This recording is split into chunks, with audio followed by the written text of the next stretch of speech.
to the inside perspective. If you're new here, I call it the inside perspective because I literally give the inside details as to what I'm feeling in my body, and I don't really hold much back. Well, I'm learning not to hold much back, but then I'm also super interested in like DNA and science and how trauma impacts our DNA, and I have an entire dissertation about how trauma impacts our DNA and leads to health disparities. So if y'all ever interested in that, I could definitely do a whole breakdown of my senior dissertation. Voice memos. Hero. Okay, yeah, we live. But yeah, I could always do like a little dissertation, a sneak peek into my dissertation. It's some cool work. It was really re-traumatizing because I went back over all of the largely traumatic things that the Black community has been faced with since the abolishment of slavery in 1865. Low-key history buff too. I get that from my father. But yeah, so that's kind of why it's called the inside perspective. But today I would like to talk about the phrase healing or recovering from heartbreak from a good person with bad habits. Let me mess with my camera a little bit. Clear. Defocus. Clear. Alright, whatever. But yeah, so I was dating somebody. I was dating a person. I think that's the only part wherever it gets weird. And I'm also gonna be taking down my locks. I want to retwist them because I forgot a piece. Like as I was retwisting, I wonder if y'all can see it. Where's she at? Yeah, this one. And I guess I must have just got something happened clearly. So I'm gonna undo them. And then I'm going on a trip next weekend, so I'm going to just retwist them back up this time next week right before I go on to my trip. But yeah, right now I am healing from heartbreak. And it's really tough, mostly because I'm also in a new relationship. It's not a new person, but it is a new relationship. So it's been really difficult to try to grieve from the person that kind of, broke my heart. And I'm sure I probably played a part in breaking theirs too. But, those are sometimes the risks we take with love. But I don't regret like anything that I had shared with this person. Like if anything, I learned so much from them, so much about, happiness and being present and staying present and enjoying the moment and not overthinking things. So that was like really beautiful to be able to experience.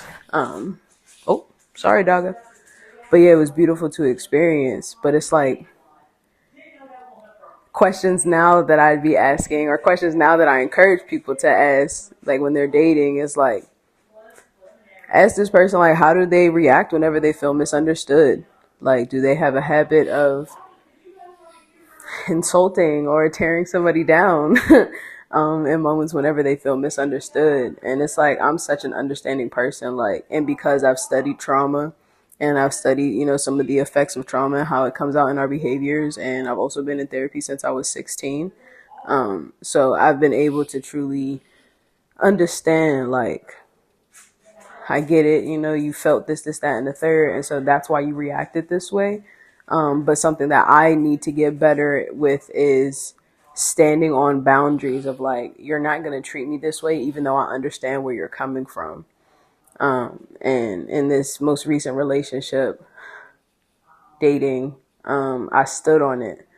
And it was really hard because I love this person still to this day. Like, love never wavered, but I had to learn that I can love you from a distance. And mostly also because this person consistently was making me out to be somebody that I wasn't. I believe mostly because they were projecting their trauma. So there's certain things that I would say on my podcast or in videos. And they will automatically think that it would be about them. And I'm like, you do know that I have like more people in my life outside of you. Like, yes, some parts were directed to you, but like other things and other experiences that I've had, all clump into everything that I talk and I share about. But some of the things that I've been doing to kind of like get past my heartbreak is writing this person letters. I haven't sent them to them at all. I don't know if I will or not. Um, but just writing down, like, I write down their name, and literally the first sentence was, I love you and you broke my heart. I understand why you did it and I wish you didn't. And because I'm no longer in a place to where I'm battling my people pleasing tendencies, I know that I don't have to subject myself to this type of treatment. But I miss you. I miss spending time with you. I miss talking to you. I miss hanging out with you. Like, I'm just real vulnerable. Like, I'm not going to sit here and act like I don't miss or I don't care about this person just because they've hurt me. But it's been really hard to sit with those feelings and emotions, because it's just like, damn, how you go from laying in the bed with each other every day, well, whenever I was able to be there, talking every day, telling you love each other, to just nothing. Just straight up nothing. And it's definitely one of the it's definitely hard. And I know a lot of us have experienced that, like literally being like this with somebody to then no communication, no nothing, blocking each other, unfollowing each other, like all of that. Like it gets to that point and then you just be like, damn, how did we get here? How did we get to this point of not even speaking to each other? Like, how did we? It's like, how you got there, what happened, you were experiencing with them, you was doing the back and forth with them. But it's the one thing that I realized that I won't do is try to convince somebody of who I am. Like, if somebody wants to make me out to be a bad person, someone want to make me out to be a bad guy, I'm not clearing that up for you. If that's what you want to believe, if I gotta be the monster, if I gotta be the bad guy in your story, then I'll be that. It just really sucks though, because I love you and I would never do anything to hurt you. But sometimes we do hurt people unintentionally, and in those moments you gotta take accountability and apologize. But it's just really been fucking up my mind, because I miss this person. I miss talking to them, I miss hearing their voice. But it's just this huge mind fuck, because I'm in a relationship now, and I'm extremely happy in the relationship that I'm in. I don't miss this person to the essence of like I want a relationship with them, but I do miss the friendship that we shared with one another. But there's a high chance that that may not come back, and so my therapist has been asking me, like, so how are you grieving this relationship? Like, what does that look like? How have you been allowing yourself to feel all the feelings? Because for a while I felt guilty, mostly because I felt like I was disrespecting my current partner by trying to grieve from a past situation. um, and it just didn't really feel fair to them. Like, for me to just be like, yeah, just give me a second. But then part of me thought, like, should I have waited before I stepped back into that relationship? But I don't regret anything that I've done. Um, Life happens, things happen. Um, but life happens, things happen, and the best thing that we could do for ourselves is give ourselves the space to grieve. And so I had to start spending a lot more time by myself, because I was distracting myself a lot. I was smoking a lot more. I was avoiding being by myself, because I knew when I do get by myself, I start to think a lot about this person. And I would get so sad to the point to where I get angry. To then I get to the point like, you know what? I'm picking up the that's not one. I'm picking up the phone. I'm calling them. They gonna hear me. Da, da, da, da, da. But then I just realized it was because I was hurt. My fucking feelings was hurt, because I never expected someone with such soft love and encouraging love could distance themselves so much from that person because they felt misunderstood or they felt attacked or they felt something, that now they remove themselves from that person. And so I'm looking at them and I'm just like, who are you?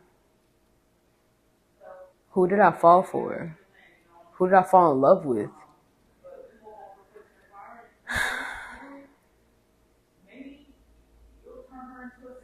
Because I did fall. I'm not the motherfucker to lie, man. Like, I'm not the motherfucker to lie, front, nothing. Like, when I feel for somebody, I'm gonna let you know. And if that shit changes, I'm gonna let you know. Like, I'm not, I'm not that person. I'm sometimes too damn honest. Um, so it's been tough, for sure. Um, not speaking to this person, mostly because they think I'm this. Mostly because they think I'm this egotistical maniac that always wants to be correct, and I don't want to be correct. I just want to be heard, and I also want you to be heard. So I want you to share how you feel, and we can disagree. We don't have to agree, and I guess we also don't have to agree of how we're going to continue or not. What connection looks like between me and this individual. But it's definitely been hard, when you spend so much time with somebody and dedicate so much energy towards them, and then all of a sudden it just goes away. But the best thing I've been doing so far is taking that time by myself and feeling the pain, feeling the grief, trying new things. I've been reading books. If you follow me on Twitter or on my Instagram, I'm usually posting the books that I'm reading. Hi, Nugget. I'm usually posting the books that I read, and I've been reading a lot about finding me, because my therapist my therapist made me see, like, how my self-worth is tied into how I allow people to treat me. And so if I keep allowing these people to disrespect me, it's because I don't see, I don't feel, I don't have that much self-worth of me. Like, it's directly correlated, because if you know that you the shit, there's certain things that you're not tolerating. If you used to getting steak dinners every night and then somebody hands you a salami sandwich, you're going to be like, and so now I'm recognizing and treating myself like that steak dinner. And setting the boundaries and taking the steps to make sure that I see myself for who I am and let myself know that I'm worthy. Like, just worthy in general. We can get into worthy of love, worthy of kindness, worthy of respect. Absolutely, all that and more. But just knowing that for starters, I'm worthy. I am enough. I am enough whether I make mistakes. I am enough whenever I fuck up. I'm enough whenever I do great things. Like, she basically compared my life to like an outfit. So whenever you put your favorite fit on, you be feeling that shit like, ooh, I'm it. So that's you being birthed into this world. You are enough, period. As soon as you come in, as soon as you come out. As soon as the doctor smack your butt, if you wasn't crying, if you come out like me, I came out talking. So, you're enough at that point. But, you can also make that fit pop. If you throw on a chain, throw on some jewelry, add a bag to it, put on a cap, like, you can equate those to the accomplishments and the achievements that you have in your life. So, you get a degree. It's the chain. You stick to your boundaries, stand to your boundaries.